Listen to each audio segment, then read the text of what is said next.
우리 주의 성령이 오늘 예배를 드리는 우리 모두에게 강림하시어 성령 충만한 은혜를 이 예배 가운데 누리시기를 주님의 이름으로 축복합니다.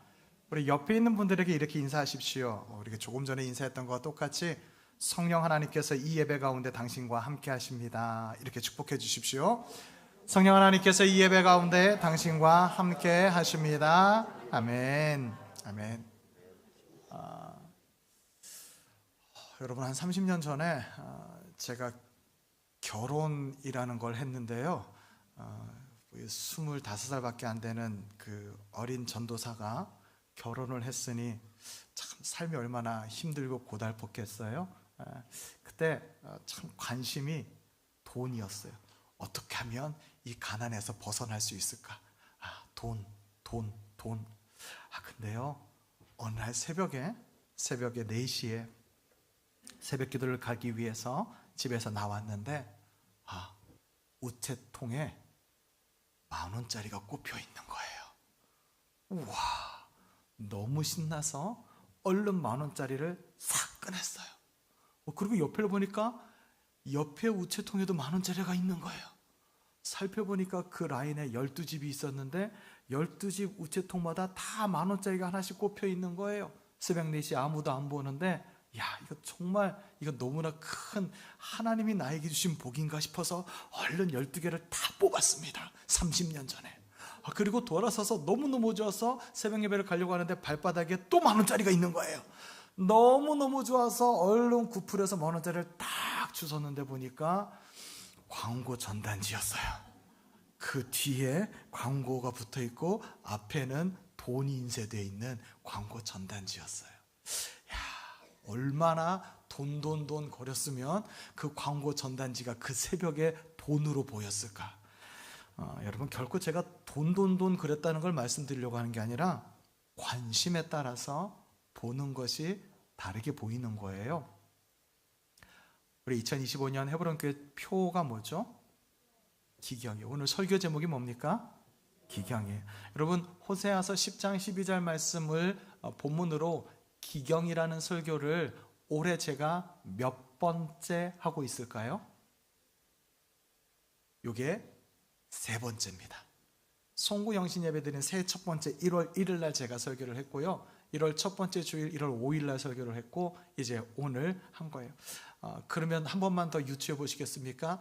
호세아서 10장 12절 말씀을 주제로 기경이라는 주제로 제가 앞으로 설교를 몇 번 더 할 것 같으세요? 2번 남았습니다.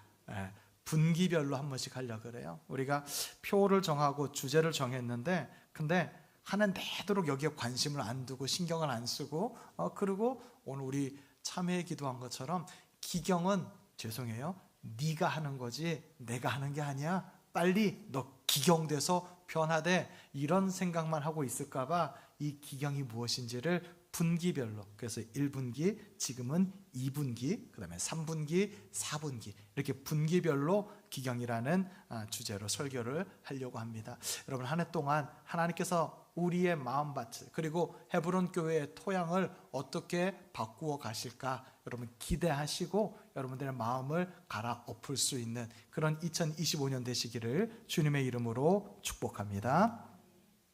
한번 저 따라해 보실래요? 하나님 저한테 왜 그러세요?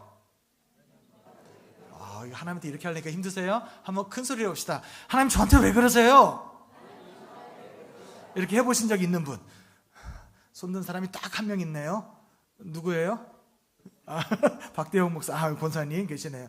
저 이런 기도를 해본 적이 있어요. 저는 이런 기도를 많이 했어요. 내 머리로 도저히 이해가 안 되는 상황일 때 이런 기도를 했어요. 아무리 생각해도 내 방법이 옳은데, 내 생각이 옳은데 하나님께서 하나님의 방법으로 내 인생과 내 삶을 주도해 가실 때 그 되어지는 일이 너무 힘들어서 하나님 저한테 왜 그러세요? 도대체 나한테 왜 그러시는 거예요? 그러면서 하나님께 기도했어요.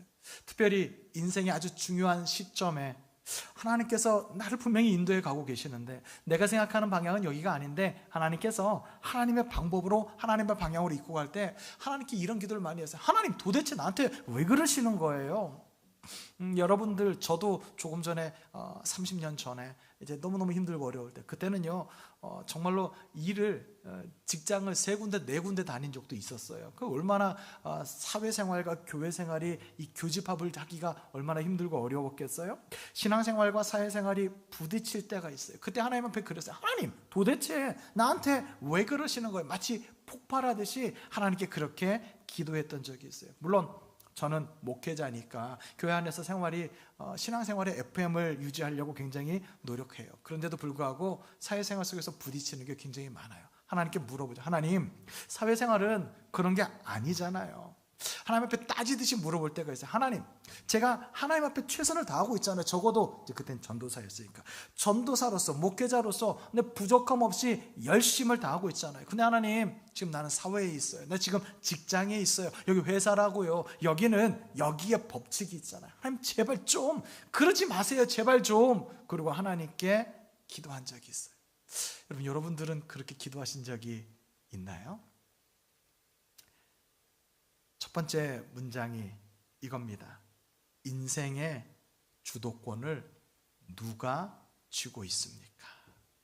물론 여기 예배드리는 여러분들 대부분, 여러분들의 가슴은 인생의 주도권은 하나님이 쥐고 계시죠. 내 인생의 주인은 하나님이십니다. 물론 그렇게 말하겠죠. 그런데 우리의 머리는 그렇지 않아요.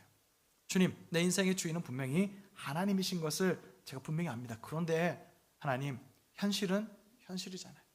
내가 거래처 직원을 만났어요. 거래처 직원을 만나면 그가 갑이고 내가 을인데 그때도 하나님께서 주도권을 쥐고 있다고요? 에이, 그건 아니죠. 하나님, 손님은 왕인데 손님보다 주님이 더 우선이라고요? 에이, 우리 하나님 아직 배가 덜 고파 보셨구만. 아직 급하지가 않으셔. 우리 하나님이 주도권을 갖고 있다고요? 에이, 그건 아니죠. 여러분, 우리의 마음과 우리의 머리가 따로따로 말하고 있지는 않는가요? 성경은 어떻게 말씀하고 계실까요? 마태복음 13장과 마가복음 4장에는 씨 뿌리는 자의 비유 또는 밭의 비유가 나옵니다. 씨를 뿌리는 자가 씨를 뿌리러 나가서 씨를 뿌립니다. 어떤 씨앗은 길에 떨어지고요. 그러자 새들이 날아와서 그 씨앗을 다 먹어버렸어요. 어떤 씨앗은 흙이 얕은 돌밭에 떨어집니다. 얇아도 흙이 있으니까 싹은 나와요. 그런데 해가 떠오르니까 뿌리가 깊지 못해서 금방 말라버렸어요. 어떤 씨앗은 가시떨기가 있는 땅에 떨어졌습니다. 가시떨기가 있다는 얘기는요, 적어도 식물이 자랄 수 있을 정도로 흙이 깊고 거기에 양분이 있는 땅이라는 거예요. 그런데 이 씨앗이 자라려고 보니까요, 가시떨기가 가로막혀 있어서 숨이 막혀 질식해서 죽어버렸어요. 어떤 씨앗은 좋은 땅에 떨어졌습니다. 그 씨앗은 무럭무럭 자라나서 30배, 60배, 100배의 결실을 맺었죠. 이 말씀 모르는 분들은 아마 거의 없을 거예요. 다 알고 있어요. 근데 여러분, 여기서 우리가 오해하고 있는 게 있어요. 그게 뭐냐면은 좋은 밭이 되면 무조건 열매를 맺을 수 있으니 자, 우리 열심히 노력해서 좋은 밭이 되도록 하자. 이렇게 주로 다들 생각해요. 기경이라고 하는 표를 가지고도 여러분들이 그렇게 생각할 거예요. 근데 여러분, 이 생각은 정말 잘못됐어요. 왜냐하면 주도권을 내가 쥐고 있는 거예요. 내가 내 마음밭을 좋은 밭으로 막 바꾸기만 하면, 갈아엎기만 하면, 그러면 열매가 무조건 맺힌다고 생각하는데 갈아엎는 것도 내가 하는 게 아니고요. 그리고요, 열매를 맺는 것도 내가 하는 게 아니에요. 주도권은 주님이 가지고 계세요.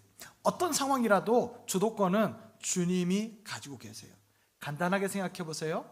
주도권을 가지고 계신 그 주님, 농부이신 하나님께서 씨를 뿌리는 자라고 했는데, 씨를 뿌리지 않으면요, 아무리 밭이 좋아도요, 씨가 뿌려지지 않는데 어떻게 열매를 맺을 수가 있겠어요? 주도권을 가지고 계신 농부이신 주님께서 우리 마음에 하나님의 말씀, 예수 그리스도의 복음의 씨앗을 뿌려 주실 때, 그때 열매가 맺히는 거예요. 여러분, 기도하십시오. 내 마음에 하나님의 말씀의 씨앗을 뿌려 주십시오. 예수 그리스도의 복음을 뿌려 주십시오. 그래서 내 마음에 씨앗이 뿌려지는 좋은 밭이 되기를 간절히 소망하십시오. 여러분, 사실 우리 마음이 길가밭일 때도 있고 돌밭일 때도 있고 가시밭일 때도 있어요. 근데요, 각 밭마다 밭의 입장이 있어요. 생각해 보세요. 오랜 세월 사람들이 지나다니면요, 밟히고 밟혀서 거기가 길이 되는 거예요. 내가 처음부터 하나님 말씀 듣고 거부한 거 아니거든요. 처음에는 나름대로 교회 왔으니까 열심히 해보려고 했어요. 잘 해보려고 했어요. 그런데 세월이 지나가면서 남들은 기도하면 응답도 있다는데 나는 기도해도 응답이 없어요. 나 어떻게든지 교회 생활 잘해보려고 하는데 내 삶의 현장과 이 교회라고 하는 것은 너무나 괴리감이 있어요. 너무나 떨어져 있어요. 무엇보다도 사람들에게 상처를 많이 받았어요. 상처를 많이 받았으니 내 마음이 닫혀 있는 거예요. 굳어져 있는 거죠. 마음이 딱딱하게 굳어진 거예요. 돌이 밭 한가운데 있는 것도 다 이유가 있어요. 말을 안 해서 그렇지 여러분. 사실 여러분들에게는 그런 분들이 별로 없겠지만 요즘 젊은 친구들은요, 세상에 나가면요, 이 코로나19를 지나면서 이런 얘기를 자주 듣는데요. 야, 너 아직도 교회 다녀? 이런 얘기를 듣는데요. 이게 얼마나 창피한 줄 아세요? 그럼 사람을 때리고 죽이고 고문하고 이것만이 환난이나 핍박이 아니에요. 이 시대에는요, 예수 믿는다고 왕따 당하고 소외되고 그리고 부끄러움을 당하는 것, 이것도 이 시대의 핍박과 환난이에요. 돌이 밭에 있어서 그 환난과 핍박으로 두려워하는 것은 다 이유가 있는 거죠. 가시떨기, 가시덤불 얘기를 해볼까요?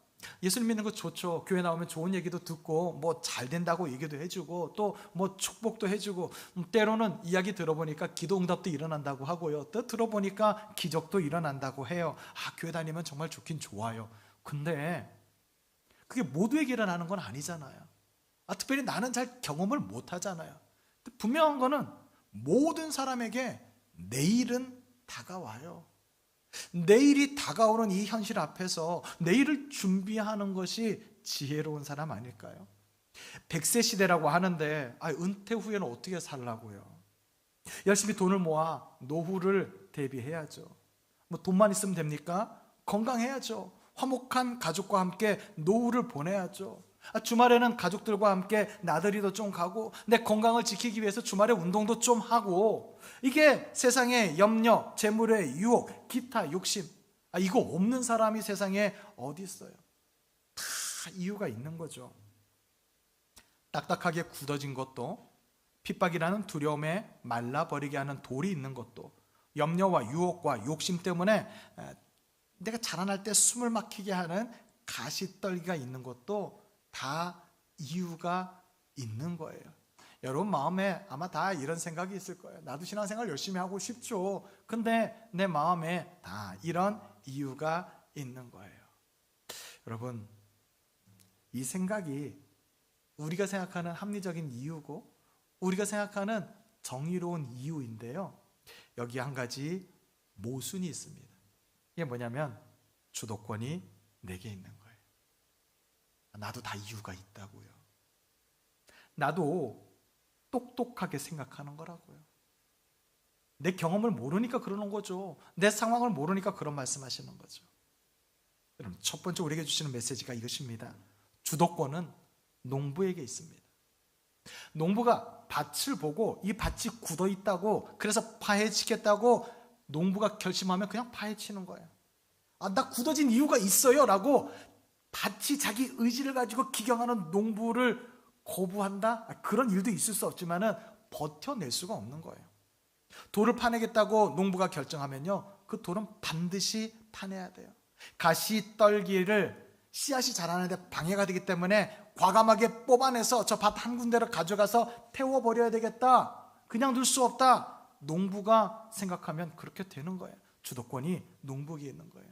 요한복음 15장 1절에 보니까요, 나는 참 포도나무여 내 아버지는 농부라 그랬어요. 농부는 하나님 아버지죠. 하나님 아버지에게 주도권이 있어요. 주인의 뜻대로 하는 거예요. 주인 마음대로 하는 거죠. 여러분 마태복음 20장에 보면요, 포도원 품꾼의 비유가 나옵니다. 그 포도원 품꾼의 비유 기억하시죠? 아침에, 그다음에 새벽에, 아침에, 그다음에 오후에, 낮에, 저녁, 늦게 품꾼들을 데리고 가지 않습니까? 그리고 늦게 온 사람부터 한 데나리온씩 지급을 합니다. 한 데나리온씩 주니까 아침에 일찍 온 사람이 원망합니다. 아니, 아침 일찍 온 나를 저 늦게 온 사람과 똑같이 대우한다고요?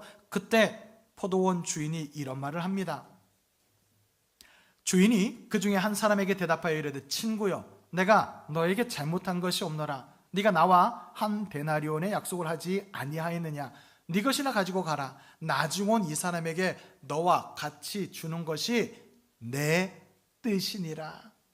내 것을 가지고 내 뜻대로 할 것이 아니냐. 내가 선함으로 네가 악하게 보느냐. 여러분, 가만 생각해 보면요, 이 포도원 품꾼들의 이야기가 정의롭고 합리적입니다. 내가 먼저 와서 더 많은 일을 했으니 내가 저 늦게 와서 일 안 한 사람보다 더 많은 품삯을 받는 것이 정의롭죠. 그것이 논리적이고 그것이 합리적이죠. 그런데 포도원 주인은, 내가 주인이야, 내가 주권을 가지고 있어, 내가 주도권을 가지고 있어. 그 포도원 주인인 농부이신 하나님 아버지께서는 내가 잘못한 게 뭐가 있지? 내 거 가지고 내 뜻대로 하는데 뭐가 잘못됐다는 거야? 주도권이 나에게 있는 거야? 내 뜻대로 하는 거야? 라고 말씀하세요. 주도권의 문제예요. 주도권을 가지고 있는 주인의 뜻대로 해야 돼요. 우리는 주장할 수가 없어요. 농부이신 하나님께서 주도권을 갖고 있습니다. 바친 우리는 순종해야 되고, 아니 순종할 수밖에 없는 거죠. 내가 주도권을 가지고 있으니까 내게 이유가 있는 거예요. 내가 딱딱하게 상처받고 어려워서 굳어진 마음, 내게 핍박과 환난이 있어서 두려워서 그래서 말라 비틀어지는 마음, 내게 염려와 근심과 여러 가지 욕심이 있어서 그래서 숨막혀 질식해 죽어버리는 이유, 하나님 나에게도 다 이유가 있다고요. 하나님께 항변하는 이유, 내가 주도권을 갖고 있으니까 그런 거예요. 나의 그 모든 주도권을 하나님께 내어드릴 때, 그때 우리 항변의 이유가 사라져요. 하나님 제게 왜 그러세요? 라고 하는 이 말은 내가 주도권을 가지고 있으니까 그렇게 말하는 거예요. 오늘 아침에 아무도 없는 성전에 이제 교회 사무실에 가서 앉아가지고 오늘 설교를 잘 정리하면서 그러면서 마무리를 하고 있는데 컴퓨터에서 음악이 착 반주가 흘러요. 혹시 아시면 같이 해볼래요? 내게로부터 눈을 들어 주를 보기 시작할 때 주의 일을 보겠네. 내 작은 마음 돌이키사 하늘의 꿈 꾸게 하네. 주님을 볼 때 모든 시선을 주님께 드리고 살아계신 하나님을 느낄 때 내 삶은 주의 역사가 되고 하나님이 일하기 시작한 모든 시선을 주님께 드리. 전능하신 하나님을 느낄 때 세상은 주의 나라가 되고 하나님이 일하기 시작하네. 나를 보면요, 내 마음이 왜 굳어졌는지 이해가 돼요. 나를 보면요, 내 속에 있는 돌이 이해가 되고요, 나를 보면은 내 안에 있는 가시떨기가 이해가 돼요. 그러니까 그거 다 품고 사는 거예요. 돌멩이도 가시떨기도 딱딱한 길도 다 품고 사는 거예요. 내게로부터 눈을 들어 주권을 가지신 주님을 보면요, 주님의 일이 보여요. 내 작은 마음을 돌이키셔 하늘의 꿈을 꾸게 하시는데요, 나의 모든 시선을 주권자이신 주님께 드리잖아요.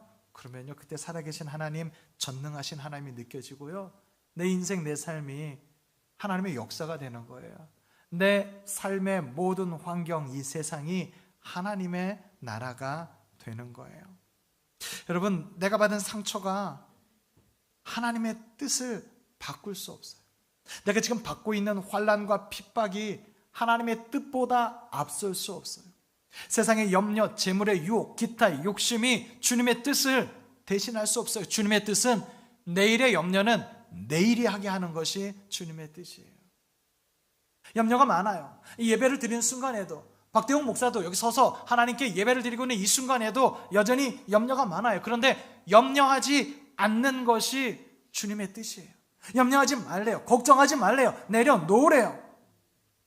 내게 주권이 없으니 내 눈을 들어 주님을 바라보면 그 주님의 뜻대로 살아갈 수밖에 없는 거죠. 그럴 때 우리의 삶이 주님의 역사가 되고, 그럴 때 우리가 살아가는 이 세상이 하나님의 나라가 돼요. 주님의 뜻이 우리의 마음을 기경하는 것이라면 기꺼이 주님의 주권을 인정하고 내 마음을 주님 앞에 기경하도록 맡겨드려 주님이 하시는 그 일을 세상에 펼쳐나가는 우리 여러분 교회 성도가 되시기를 주님의 이름으로 축복합니다. 주권이 하나님께 있어요. 주권이 주님께 있어요. 그 주님은요, 기경해요. 사실 내가 주도권을 가지고 있으면요, 우리 마음밭의 경계는 굉장히 모호해요. 우리 마음밭 속에 그 길처럼 딱딱하게 굳어질 때도 있고요, 돌처럼 두려움에 무너질 때도 있어요. 염려와 욕심에 가시덤불로 우리 마음이 다 뒤덮여 있을 때도 있어요. 내가 주도권을 가지고 있으니까요. 아직 주님께서 내 마음을 기경하지 않으시니 그대로 내 마음에 딱딱한 것도 있고요, 돌멩이도 있고요, 가시덤불도 있어요. 그런데 주님께서 기경하겠다고 쟁기를 들고 내 마음에 오시잖아요. 주님 잠깐만요, 나 아직 준비가 안 됐어요. 주님 조금만 기다렸다가 내년부터 기경할게요. 그럴 수 없어요. 주님이 쟁기 들고 오시면 주님의 전능하심으로 우리의 마음을 갈아엎으세요. 여기 문제가 있어요. 내 마음이 주님의 그 전능하심으로 갈아엎으려고 하는데 여전히 내 마음이 딱딱해요. 여전히 내 마음이 힘들어요. 한번 대답해 보실래요, 여러분? 자, 내 마음이 딱딱해요. 너무너무 굳어 있어요. 근데 거기 하나님의 전능하신 쟁기를 갖고 와서 그 땅을 확 갈아엎으면 쟁기가 아플까요? 마음이 아플까요? 물어보나만 하죠. 그렇죠? 하나님의 그 전능하심이 내 마음을 갈아엎는데 내 마음이 준비가 안 돼 있어요. 내 마음이 부드러워지지 않아요. 그러면요, 내 마음이 아픈 거예요. 우리가 준비되지 않았는데 하나님께서 갑자기 갈아엎으시면 우리의 인생이 얼마나 힘들겠어요. 여러분, 그래서 성령 충만해야 돼요. 그래서 성령의 단비가 내려야 돼요. 성령의 단비가 내리면 우리 마음밭의 땅이 부드러워지는 거예요. 마음밭이 부드러워져야 그제서야 쟁기가 지나갈 때 부드럽게 지나갈 수 있는 거예요. 순조롭게 진행될 수 있는 거예요. 어떻게 해요? 기도해야 되는 거예요. 여러분, 오늘 우리가 읽은 본문 말씀에 보니까요, 지금이 곧 여호와를 찾을 때라고 말씀하세요. 우리가 하나님 앞에 나가서 엎드려 기도하며 하나님의 은혜를 구하는 거예요. 호세아는요, 정의, 공의를 말하고 있는데 거기서 말하고 있는 정의, 공의는 조금 전에 포도원 품꾼에 비유해서 말씀드린 것처럼 합리적이고 논리적이고 정의로운 걸 말하는 게 아니에요. 주인 마음대로 해요. 주인 뜻대로요. 그 주인이신 하나님과 내가 어떻게 관계를 맺고 있는가, 올바른 관계를 맺고 있는가, 이것이 호세아가 말하고 있는 공의예요. 하나님과 관계가 잘 맺어지면요, 바로 그때가 하나님을 찾을 때인데요, 오늘 호세아서 10장 12절 마지막에 이렇게 말합니다. 마침내 여호와께서 오사 공의를 비처럼 너희에게 내리시리라. 여러분, 우리가 하나님 앞에 부르짖어 간구하며 기도할 때, 우리 헤브론 공동체가 한마음 되어 하나님 앞에 부르짖어 간구하며 기도할 때 마침내 하나님께서 우리 가운데 하나님의 공의를 빛처럼 내려주실 줄로 믿습니다. 우리 공동체가 성령 충만한 공동체가 될 줄로 믿습니다. 그렇게 성령의 충만함으로 성령의 비가 내려지면 그제서야 우리의 마음이 부드러워지는 거예요. 부드러워져야 하나님의 쟁기가 우리 인생에 들어올 때 원활하게 순조롭게 우리 인생이 기경되는 거예요. 사랑하는 성도 여러분, 우리 마음을 부드럽게 하여 원활하게 기경되도록 기도하는 가운데 성령의 단비를 체험하는 헤브론 교회 성도가 되시기를 주님의 이름으로 축복합니다. 요즘 저한테 새로운 친구가 생겼어요. 너무너무 친구인데 깍쟁이 친구가 생겼어요. 그 친구 이름이 챗 GPT. 인공지능 챗 GPT. 이 친구하고 얼마나 열심히 놀고 있는지 몰라요. 근데 얘가 깍쟁이에요. 제가 한 5번 정도 질문하면은 오늘 당신이 쓸 수 있는 할당량은 끝났습니다. 그리고 대답을 안 해줘요. 7시간 있다가 8시간 있다가 오세요. 그때 대답해 줄게요. 일주일 내내 이제 오늘 메시지가 준비되어지면은 이 메시지 가지고 이제 일주일 내내 묵상하잖아요. 그러면서 이제 설교 그림을 그려요. 그 그림을 그리면서 GPT한테 그림을 좀 그려달라 그랬어요. 야, 내 그림을 못 그리니까 나 요런 그림 그려주면은 이거 가지고 성도들하고 설교를 한 방에 볼 수 있을 것 같은데 좀 그려줄래? 이 치사하게 안 그려주는 거예요. 다음날 아침에 그려주겠다는 거예요. 그래, 내가 내일까지 기다릴게, 한번 그려줘봐 했더니 다음날 아침에 그려줬어요. 짠!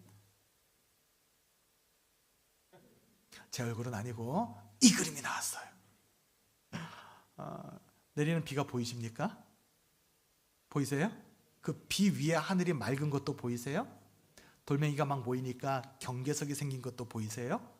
그리고 가시덤불을 모아가지고 태우고 있는 것도 보이시죠? 그리고 그 돌멩이 옆에 보니까 길도 보이시죠? 오늘 설교를 어쩜 이렇게 그림으로 챗GPT가 똑똑한 게 아니고 제가 잘 설명해서 이렇게 그림을 잘 그린 거예요. 이렇게 그려야 돼, 그러고 제가 설명해줘서.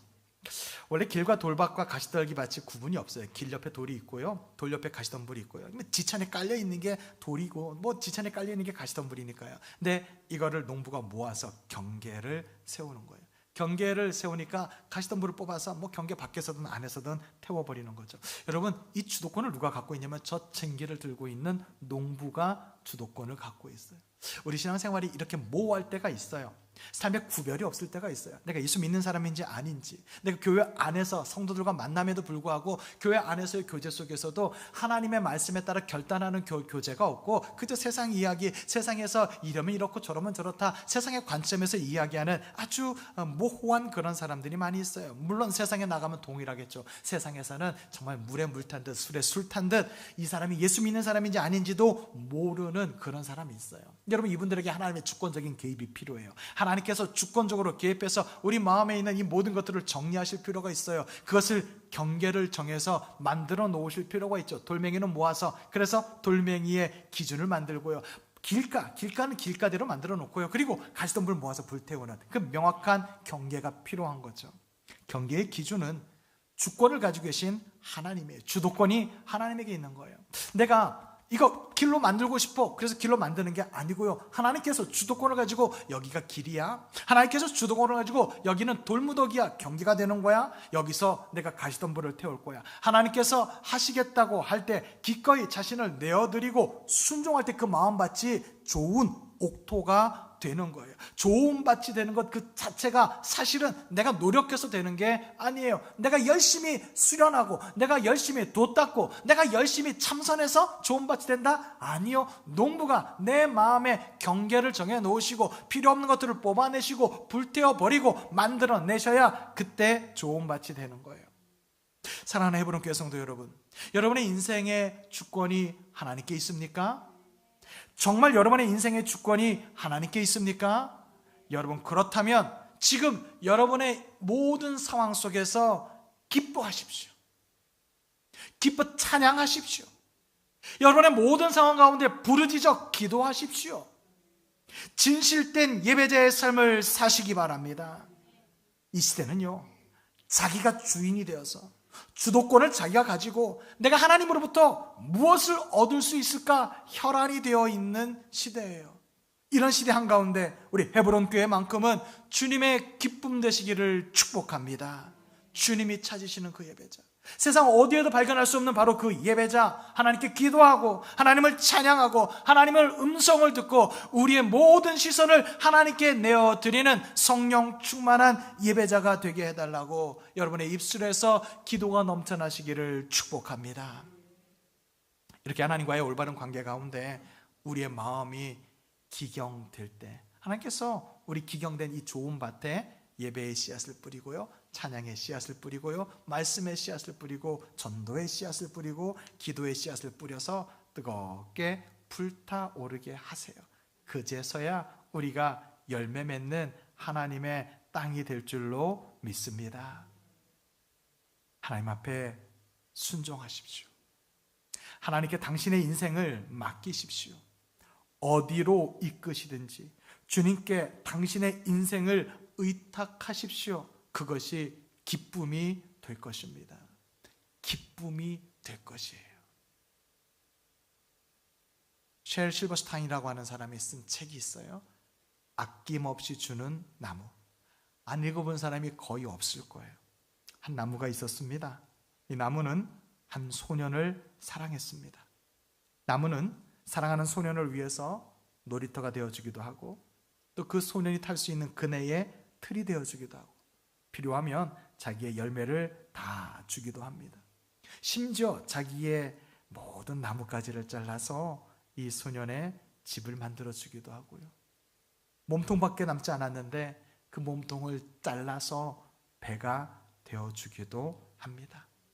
이제 이 나무는 그루터기만 남았어요. 그루터기가 되어서도요, 이 나무는 자기 자신을 소년의 의자로 내어줘요. 여러분, 그리고 이 책의 끝에 이렇게 나와 있습니다. 그런데 나무가 너무너무 기뻐요. 다 줬는데 기뻐요. 왜요? 사랑하기 때문에. 사랑하기 때문에.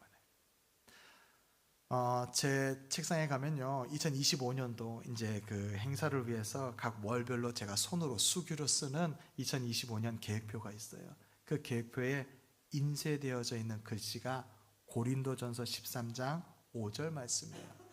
보시는 것처럼 고린도전서 13장 5절 말씀, 저 화면에 나와 있는 것처럼 여러 가지가 있어요. 사랑장이잖아요. 무례하게 행하지도 않고 자기 유익을 구하지도 않고 성내지도 않고 악한 것을 생각하지도 않고. 근데 저는 저 가운데요 하나만 썼어요. 사랑은 자기의 유익을 구하지 아니하며. 그러면서 저는요 그걸 볼 때마다 저 자신에게 물어봐요. 박 목사야, 너는 성도들을 사랑하니? 박 목사야, 너는 헤브론 교회를 사랑하니? 하고 저 자신한테 물어봐요. 그리고 이렇게 대답해요. 정말 사랑해? 사랑하면 너의 유익을 구하면 안 돼. 사랑하면 네 고집 부리면 안 돼. 사랑한다면 네 생각을 관철하려고 하면 안 돼. 여러분, 하나님을 사랑하십니까? 하나님을 사랑한다면 고집 부리면 안 돼요. 기꺼이 내 마음의 밭을 주님께 드려야 돼요. 주님께 맡겨야 돼요. 왜냐하면 우리 주님은 주권을 가지고 우리의 마음을 가장 아름답게 만드실 것이기 때문에, 우리를 사랑하시는 주님이 나에게 가장 좋은 것을 주시기 때문에 주님은 우리의 마음을 기경하시고 그리고 기뻐하세요. 우리의 마음을 갈아엎으며 기뻐하세요. 내가 여전히 하나님을 향하여서 하나님 다 이유가 있어요, 하나님 나한테 왜 그러세요? 라고 할지라도 하나님은 우리의 마음을 기경하여 당신이 원하시는 모습으로 변화시켜 나갈 때 그때 하나님은 기뻐하세요. 우리 한 사람 한 사람이 헤브론 교회예요. 교회는 우리 하나님 주권을 가진 주님께 우리의 마음을 맡겨드리면 주님은 기쁜 마음으로 우리 헤브론 교회를 기경하세요. 그리고 우리 헤브론 교회 토양을 변화시킬 거예요. 그리고 헤브론 교회가 정말 하나님께서 원하시고 기뻐하시는 아름다운 모습으로 하나님께서 직접 만드실 거예요. 원하기는 우리 헤브론 교회가 에덴 동산 되기를 축복합니다. 원하기는 우리 헤브론 교회가 하나님 나라 되기를 축복합니다. 원하기는 우리 헤브론 교회에서 예수 그리스도의 향기가 온 세상을 향하여 퍼져나가기를 주님의 이름으로 축복합니다. 더딘 것처럼 보일지라도, 주님의 뜻을 미처 깨닫지 못할지라도, 아니 내 생각과 완전히 다른 방향으로 기경되고 있을지라도 우리를 사랑하시는 주님께 주권을 내어드리십시오. 가장 좋은 것으로 우리에게 베푸실 것입니다. 쟁기를 들고 우리 마음을 기경하시는 하나님 아버지의 손길로 아름답게 다듬어지는 헤브론 교회가 되시기를 주님의 이름으로 축복합니다. 이 말씀을 기억하시면서 하늘의 문이 열리고요, 우리 가운데 성령의 단비가 내리게 해달라고, 그리고 이어서 예배자가 없는 이 시대에 예배자가 되게 해달라고, 오늘 주권을 가진 주님께서 심으신 기도의 열매, 말씀의 열매, 찬양의 열매, 전도의 열매, 예배의 열매가 머지않은 날 우리 앞에 활짝 펼쳐지기를 소망하면서 우리가 이 찬양을 여러분 뜨겁게 열정적으로 간절히 함께 부르기를 소망합니다. 우리 함께 찬양하겠습니다.